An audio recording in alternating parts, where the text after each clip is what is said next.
बिस्मिल्लाहिर्रहमानिर्रहीम। अस्सलाम वालेकुम, कैसे हैं आप सब। Welcome to my YouTube channel दिलेंगे हब। जो भी मेरी बहनें बेवा सहारा कार्ड में अप्लाई कर रही हैं तो उन्हें बहुत सी मुश्किलात का सामना है, बहुत से सवालात उनके जहनों में है, सही उन्हें अप्लाई करने नहीं आ रहा। मेरी यहाँ पर बात सुने, आप जब बेवा सहारा कार्ड में अप्लाई करेंगे तो आपका अप्लाई हो जाएगा। भले आप अपनी जो भी इंफॉर्मेशन दें, अप्लाई तो आपका हो जाएगा, लेकिन मसला ये आ जाएगा अगर आप दुरुस्त इन्फॉर्मेशन नहीं देंगे, बाद में जब वो आपकी वेरिफिकेशन करेंगे इन्फॉर्मेशन गलत निकलती है तो आपका 1 लाख रुपए ज़ाया हो जाएगा। आप सबको पता है कि रहमत कार्ड के ज़रिए वज़ीर आला पंजाब दे रही हैं बेवा को 1 लाख रुपए अलग से और बेसहारा यतीम बच्चों को 1 लाख रुपए अलग से। ठीक है, तो ये बहुत अच्छी एक अपॉर्चुनिटी है। इस वीडियो को ज़्यादा से ज़्यादा शेयर करें क्योंकि अभी तक बहुत से लोगों को इसका पता ही नहीं है कि ऐसी कोई स्कीम आई है। तो ये आप पे फ़र्ज़ है, ये मुझ पे फ़र्ज़ है कि हम ज़्यादा से ज़्यादा लोगों को इस चीज़ का बताएं। आपके शेयर से कुछ भी नहीं जाएगा, किसी बेवा का भला हो जाएगा जो अपने घर में तंगदस्त है। आपने इस वीडियो को शेयर करना है। इस वीडियो में इंशाल्लाह ताला जितने भी आपके सवालात हैं, एक तो मैं सबके जवाब भी दूंगा और साथ ही अप्लाई करने का मुकम्मल तरीकाकार भी बताऊंगा, सिर्फ एक वीडियो में। इस वीडियो को देखें, इंशाल्लाह कोई और वीडियो आपको देखने की ज़रूरत नहीं पड़ेगी। जो कमेंट होगा आपने नीचे कमेंट सेक्शन में करना है, सवाल करना है, इंशाल्लाह मैं आपको जवाब दूंगा। सबसे पहले यहाँ पर एडवर्टाइजमेंट देख लें, आपको वैसे नॉलेज होगा, मैं थोड़ा सा बता दूं जो नए हैं जिनको नहीं पता। वज़ीर आला पंजाब पहुँचा रही हैं बेवा और बेसहारा यतीम बच्चों को उनका हक। वज़ीर आला पंजाब की जानिब से 50,000 ख़ानदानों को माली इमदाद दी जाएगी। अब ये माली इमदाद कितनी होगी? बेवा के लिए तो ये 1 लाख रुपए होगी और जो बेसहारा यतीम बच्चे हैं उनको अलग से 1 लाख रुपए दिया जाएगा। बेवा को अलग से और बेसहारा यतीम बच्चों को अलग से 1 लाख रुपए दिया जाएगा। और अगर आपका कोई भी सवाल है ना कि अगर आपको समझ नहीं आता, अब देखें बहुत से लोगों का ये एक मसला आ रहा है कि उनका CNSE ऑलरेडी एग्जिस्ट आ रहा है, ये मसला आ रहा है। सबसे पहले इसका हल क्या है? इसके हल के लिए ये नंबर यहाँ पर आपके सामने मेंशन है 1077। इस नंबर पे आपने कॉल करनी है और उन्हें कहना है कि सर ये आपकी प्रॉब्लम में से सॉल्व कर दें, वो आपकी प्रॉब्लम सॉल्व कर लेंगे। फिर आप अप्लाई कीजिएगा, इंशाल्लाह आपका ये मसला नहीं आएगा, सॉल्व हो गया। CNSE ऑलरेडी एग्जिस्ट का बहुत मसला आ रहा है तो वो इस तरह से आपका सॉल्व हो सकता है, आपने इस तरह से उसे सॉल्व करना है। आगे चलें तो आपको क्या क्या मिलेगा। अहलियत का म्यार देख लेते हैं। क्या अहलियत? ये है कि कम आमदनी वाला घराने से आपका ताल्लुक हो। बेवा का, बेवा और बेसहारा यतीम दोनों अप्लाई कर सकते हैं, मैं आगे चल के भी बताता हूँ। कम आमदनी वाले घराने से ताल्लुक होना चाहिए और मुस्तहिक का मोबाइल नंबर कौमी शनाख्ती कार्ड के रिकॉर्ड पर दर्ज होना चाहिए। अब जो बेवा है ना, यहाँ पर एक बात सुनिएगा, बेवा का पास शनाख्ती कार्ड होगा, उस शनाख्ती कार्ड पे सिम होनी चाहिए बेवा की, यानी अपनी सिम होनी चाहिए तो ही बेवा अप्लाई करे। पहली शर्त ये याद रखें। दूसरा ये है नादरा शनाख्ती कार्ड पर बेवा का स्टेटस दर्ज होना चाहिए। अगर ये नहीं है तो आप क्यों इसी तरह से अप्लाई कर रहे हैं? बेवा का स्टेटस आपके शनाख्ती कार्ड पर दर्ज होना चाहिए। आप अप्लाई कर लेंगे ना, वैसे अप्लाई हो जाएगा, मैं फिर बता रहा हूँ, लेकिन बाद में मसला बनेगा जब वेरिफिकेशन होगी। बेवा का स्टेटस दर्ज करवाएं। और कोई भी ऐसी बेवा जो सरकारी मुलाजिम है या पेंशन ले रही है, यानी कि उसके हस्बैंड की डेथ के बाद अब पेंशन उसे मिल रही है, तो वो भी अप्लाई ना करे क्योंकि उसका कोई फ़ायदा नहीं है। ऐसी बेवा को पैसे नहीं दिए जाएंगे। और यतीम बच्चे का बेफॉर्म मौजूद होना चाहिए। अब यहाँ पर बात एक और समझ लें, यतीम बच्चों ने अलग से अप्लाई करना है और बेवा अलग से कर रही हैं। यतीम बच्चे वो वाले हैं जिनकी ना माँ हो ना बाप हो, ठीक है, दोनों नहीं होने चाहिए, तो वो यतीम बच्चा अप्लाई कर सकता है। अब बेवा तो कर ही सकती है, जिसके हस्बैंड नहीं है वो कर ले, अप्लाई हो गया। लेकिन यतीम बच्चे के लिए शर्त ये रखी गई है कि वो बच्चा जिसका ना माँ है ना बाप है वो अप्लाई करे।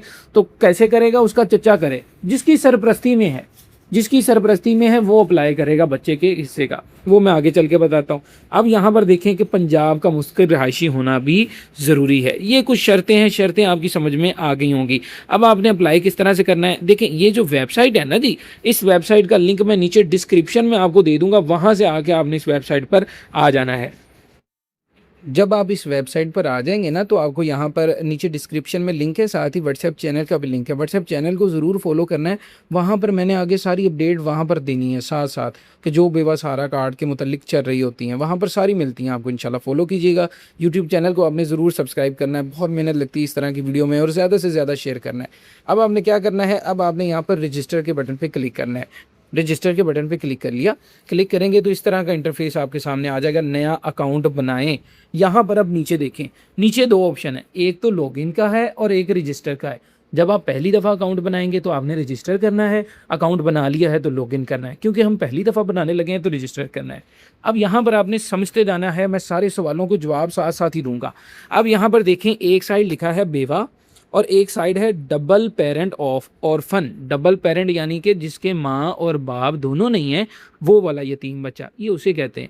अब गलती ये हो रही है कि बहुत सी जो बेवा ख़वातीन हैं, मेरी माएँ बहनें हैं, वो क्या कर रही हैं, यहाँ पर जाकर अप्लाई कर रही हैं डबल पेरेंट ऑर्फन पे।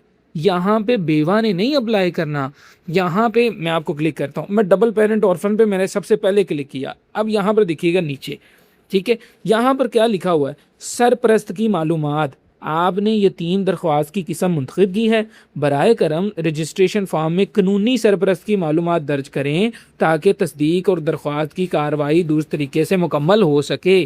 तो यहाँ पर सरपरस्त की मालूमात देनी है, कानूनी सरपरस्त, बच्चा वो जिसका माँ और बाप दोनों ना हो, ठीक है।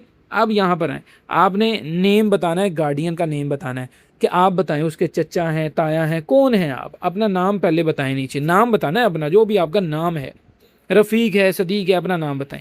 अपना शनाख्ती कार्ड नंबर बताना है आपने, अपना मोबाइल नंबर यहाँ पर आपने बताना है, वो नंबर जिस पर जैज़ कैश का अकाउंट बना हो। और बेवा के लिए भी यही है, बेवा का भी जो नंबर बताना है ना, अपने नंबर जो मर्ज़ी बता दें, लेकिन जैज़ कैश का अकाउंट बनना लाजमी है, उस पर वो बना हुआ होना चाहिए, जैज़ कैश का अकाउंट हो, बेवा का स्टेटस दर्ज हो, ठीक है, फिर ही वो अप्लाई करे। अब यहाँ पर देखें, पासवर्ड में बड़े हरूफ, तो आपने एक अच्छा सा पासवर्ड लगाना है। तो पासवर्ड लगाने में बड़ी परेशानी आ रही, सबको समझ नहीं आ रही। पासवर्ड आप देखें ना, 1 2 3 4 5 6 लिखने के बाद @ ऑफ कर लें, उसके बाद Z कर लें और छोटा a कर लें, ये वाला पासवर्ड लगा लें।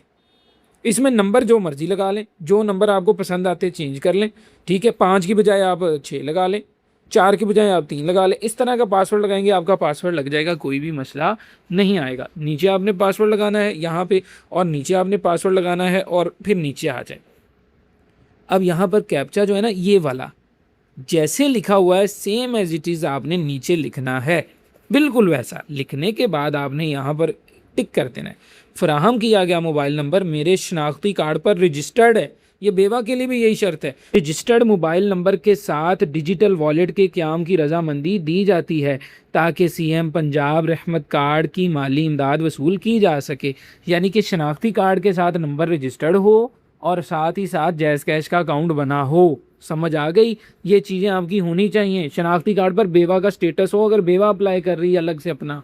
अब यहाँ पर आपने टिक करना है और कंप्लीट रजिस्ट्रेशन पर आपने क्लिक कर देना है। आपको कोड आएगा, एक OTP आएगा, ठीक है, वो OTP आपने लगाना है और उसके बाद आप अपनी आगे रजिस्ट्रेशन जारी करेंगे। अगर बेवा की बात की जाए तो बेवा ने क्या करना है, बेवा पहले बेवा पे क्लिक करेगी, कर दिया, नीचे आए। अब यहाँ पर आपने बेवा का नाम बताना है, उधर आपने अपना नाम सरपरस्त का नाम बताया, अब यहाँ पर हम बेवा का नाम बताएंगे। नीचे हम बेवा का शनाख्ती कार्ड का नंबर देंगे, बेवा का हम नीचे मोबाइल नंबर देंगे, मोबाइल नंबर बेवा के शनाख्ती कार्ड पर दर्ज होगा, और नीचे पासवर्ड उसी तरीके से लगाएंगे जो मैंने आपको सिखा दिया। अब यहाँ पर कैप्चा भी वैसे आ जाएगा, और यहाँ पर वही रजामंदी कि मेरे इधर जैज़ कैश का अकाउंट भी बना है और मेरा रजिस्टर्ड भी है, बेवा स्टेटस सारा कुछ आपका हो, रजिस्ट्रेशन पर क्लिक कर दें। कोई मसला आता है, इनकी हेल्पलाइन का नंबर दर्ज है, कॉल कर लें, इनसे पूछ लें, आपका मसला ये हल कर देंगे। घर बैठे ऑनलाइन अप्लाई करवाने के लिए आप रब्ता कर सकते हैं, दिन बहुत कम रह गए, ठीक है। अब जब आप OTP लगा देंगे ना, तो आपके सामने इस तरह से इंटरफेस आ जाएगा। अच्छा, इनकी ना एक मोबाइल एप्लीकेशन भी है, मोबाइल एप्लीकेशन पर किस तरह से अप्लाई करना है वो भी मैंने सारा तरीका बताया है। उसकी जो वीडियो का लिंक है नीचे डिस्क्रिप्शन में भी मिलेगा। जब ये वीडियो एंड होगी तो एंड पे भी वो स्क्रीन पे आ जाएगी, वो वाली वीडियो, मोबाइल पे अप्लाई करने का सारा तरीका, मोबाइल एप्लीकेशन पे अप्लाई करने का सारा मैंने तरीका ये वेबसाइट पर बता रहा हूँ। तो आपकी मर्ज़ी है, जहाँ पर मर्ज़ी कर लें, लेकिन वेबसाइट भी बहुत अच्छी चल रही है इनकी। तो अब यहाँ पर ज़ाती मालूमात में इनका नाम और बेवा का शनाख्ती कार्ड नंबर पहले से लिखा होगा। अब यहाँ पर आपने बताना है कि इनका CNAC इशू डेट बतानी है, CNAC पर लिखी होगी, कब जारी हुआ CNAC बता दी, नीचे कब एक्सपायर होगा। कईयों का CNAC होता है कि वो लाइफ टाइम होता है, तो लाइफ टाइम पे क्लिक कर दें, मसला ख़त्म करें। अब नीचे आपने डेट ऑफ बर्थ बतानी है कि कब पैदा हुई बेवा। नीचे बेवा का मोबाइल नंबर पहले से होगा और आपने आगे बढ़े के बटन पर क्लिक कर देना है। आगे अब आपसे इनका डिस्ट्रिक्ट पूछा जाएगा, आपने बताना है ये किस डिस्ट्रिक्ट में इनकी रहाइश है, डिस्ट्रिक्ट बताएं, ज़िला यानी कि बताएं, तहसील आपने बतानी है।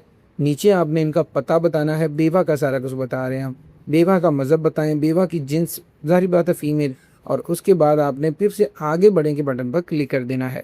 जब आप आगे बढ़ें पे क्लिक करेंगे तो ये बेवा का सारा एक दफ़ा डाटा आपके सामने आ जाएगा। आप देख लीजिएगा कोई गलती तो नहीं की।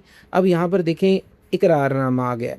मैं इकरार करती हूँ कि मैं बेवा हूँ, गरीब घराने से मेरा ताल्लुक़ है, मैं मुस्तहिक़ हूँ ज़कात की और मैं किसी भी सरकारी या नीम सरकारी अदारे में काम नहीं करती और ना ही मैं पेंशन लेती हूँ और ना ही किसी सरकारी या नीम सरकारी अदारे में रेगुलर इमदाद हासिल कर रही हूँ, यानी कि जो बेनजीर इनकम सपोर्ट से पैसे हासिल कर रही हैं वो भी नहीं अप्लाई कर सकती इसमें या किसी और से।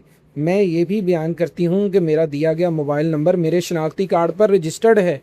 मुदरजा वाला तमाम मालूमात मेरे इल्म के मुताबिक दुरुस्त हैं। अगर कोई मालूमात गलत हुई तो मैं ज़ाती तौर पर ज़िम्मेदार हूँ। ये आप इकरार कर रही हैं। अब इधर आपका अप्लाई भले जो भी कर रहा है, जिससे मर्ज़ी अप्लाई करवा रही हैं, इकरार आप ही कर रही हैं।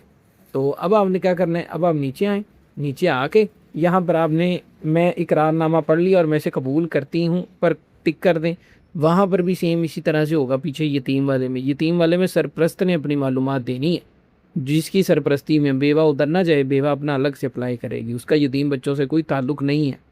ठीक है। अब यहाँ पर जमा करवाएं के बटन पर आपने क्लिक कर देना है। जी डन हो जाता है। यहाँ पर जैसे ही आप दरख्वास्त ओके करेंगे, यहाँ पर दरख्वास्त जमा हो जाएगी आपके सामने। ऊपर आईडी लिखी है, मैंने ना आईडी को हाइड किया हुआ है, थोड़ा सा जूम कर लिया है, आपको सारा कुछ होगा, आपका डाटा होगा, ये किसी का है तो इसीलिए प्राइवेसी है। तो दरख्वास्त आपकी जमा हो गई है, इस तरह से आपके सामने आ जाएगा। अब बस आपने वेट करना है इंशाअल्लाह ताला। सारे सवालों के जवाब इस वीडियो में हैं। बस इस वीडियो को ज़्यादा से ज़्यादा आपने शेयर करना है सबके साथ, बेवा के साथ, यतीमों के, सबको करें और उन्हें कहें वो भी आगे करें। देखिए असल चीज़ ये कईयों को पता नहीं है, कईयों के किन के घर का चूल्हा नहीं चल रहा, आपको क्या पता है चल रहा है नहीं चल रहा है। तो मदद करने में आपका कुछ नहीं जाएगा। अल्लाह ताला आपको जज़ाए खैर दें।